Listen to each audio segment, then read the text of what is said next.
Hey, what's up, guys? Today we're gonna go watch the trailer of Halloween, and they make like a YouTube video. Oh, crap, my chair. So annoying. No, but I don't know, but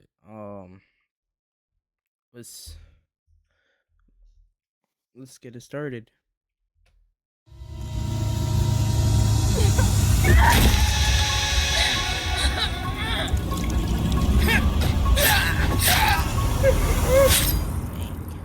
Halloween. Multiplayer in Halloween is a 1v4 asymmetrical horror experience that pits the residents of Haddonfield against the shape of pure evil, Michael Myers. In this quintessential slasher simulator, our playable cast of civilian characters desperately attempt to save their neighbors and themselves from the omnipresent boogeyman, while Michael fixates on stalking. Okay, so it's completely like off of Friday the 13th of the game. Yeah, that's like the complete off is like Friday the 13th. It's pretty good. And slaying his targets. Halloween provides familiar elements fans of the genre know and love, but we're incredibly excited to pull back the curtain and unveil more details that demonstrate our commitment to delivering our most robust, dynamic, and terrifying multiplayer. What the heck? What kind of hell neighbor is this? Bro. What kind of hell neighbor is this? Like he teleports like Jason Voorhees or something? Offering yet. Michael Myers is a creeping, methodical killer, and on Halloween night, Haddonfield becomes his hunting ground.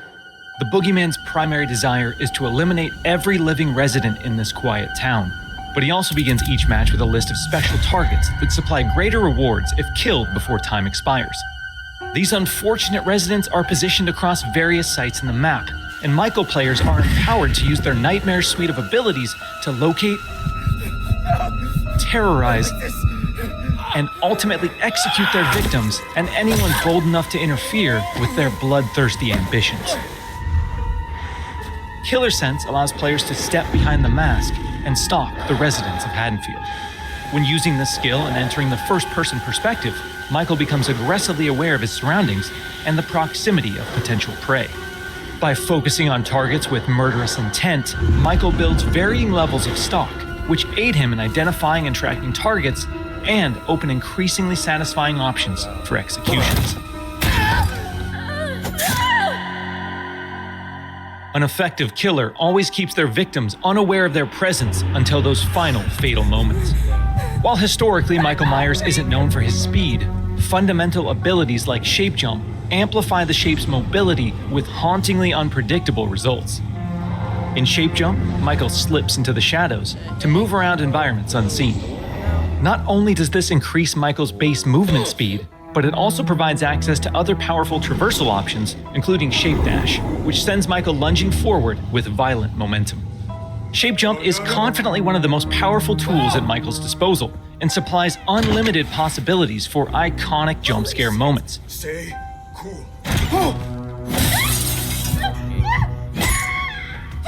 However, that potency comes with a few major caveats. Our masked antagonist can only enter and exit Shape Jump while in the cover of darkness or outside a resident's line of sight. The light may provide temporary reprieve for the residents of Haddonfield. What is that face? Resident's line of sight. The light. Bro, what is that face on that? Hey.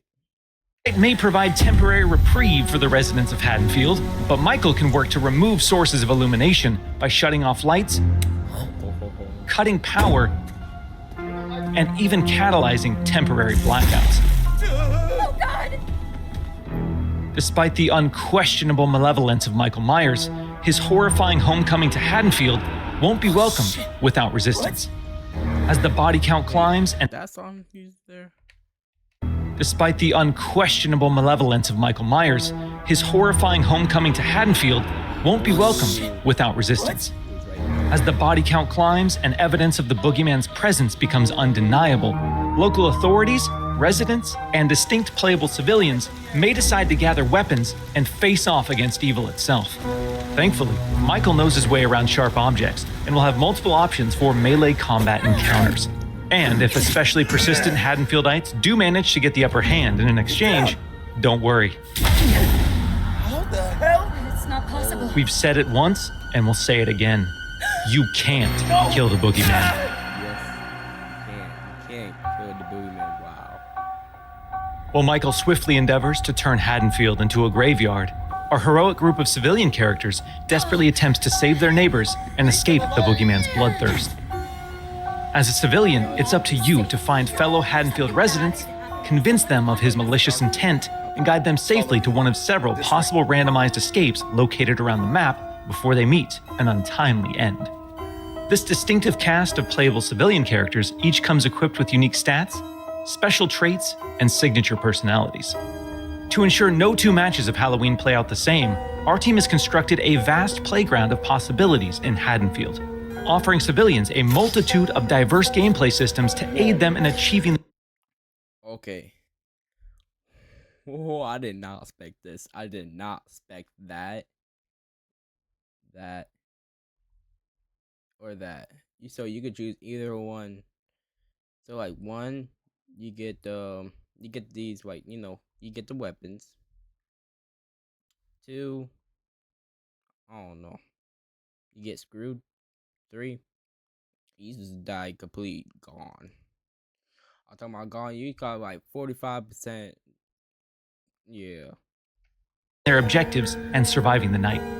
As civilians navigate these environments, they'll uncover points of interest, revealing resident NPCs, lootable containers, hiding places, telephones, possible escape routes, and more. Thoroughly and cautiously exploring your surroundings could very well mean the difference between life and death. And when death comes to your little town, it's probably not a bad idea to head to your neighbors and contact the local authorities. Civilians are tasked with tracking down surviving residents and warning them of the looming threat.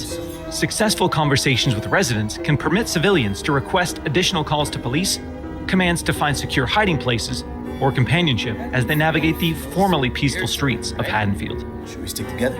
Maybe we're better as a team. Whether it's a local family friend or the authorities, there's safety in numbers. Once the innocent residents of Haddonfield have been located and persuaded, it's time for the civilians to plan their harrowing escape. Lootable containers scattered throughout the map contain weapons, distractions, and key items that can be used to unlock and access a variety of possible escape routes.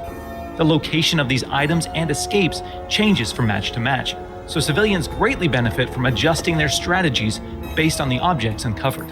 It's also worth noting that initiating these escape sequences generates a tremendous amount of noise, which will alert Michael to your exact location. So what happens in the likely event? Hold on. If it was me right now in the car, I would just hit Michael Myers complete. I would just hit him. You know, just make that fun out of it. That a civilian becomes another display of Michael's wretched, inhumane nature. Well, their Haddonfield story isn't over just yet. Even in death, they can support their friends and even return as a sheriff's deputy or the unrelenting Dr. Loomis. Once they've re-emerged upon the streets of Haddonfield, they can cooperate with the remaining civilians and responding officers to try and put a stop to Michael's murderous rampage. Freeze where you are, Michael. You're coming with me. While he can't be killed, with enough community resistance, the proper equipment, and sheer manpower, he can be detained and shipped back to Smith's Grove Sanitarium. Okay, I think you guys watch the Michael Myers movie. The one he bakes off, he said, is the Say Asylum. If you guys don't know what Say Asylum is, it's for like crazy people trying to harm themselves and all of that. And they like crazy, you know. And he goes back there, and he starts over again. Halloween is a legendary film with a genre-defining legacy, and our mission has been to bring the film's unsettling sense of dread to our asymmetrical horror sandbox. By empowering players to control the tension and stage the scares, we're building a multiplayer experience designed with replayability at the forefront. We'll have more details to share regarding character progression, character traits, customization, proximity chat, and more thrilling gameplay features in the coming months. But we can't wait for all of you to join us when Halloween launches on September 8th, 2026. Okay, September 8th, 2026. Keep an eye on that because I'll probably play it. Just make that. So we end this here. Like, subscribe, and have a great day.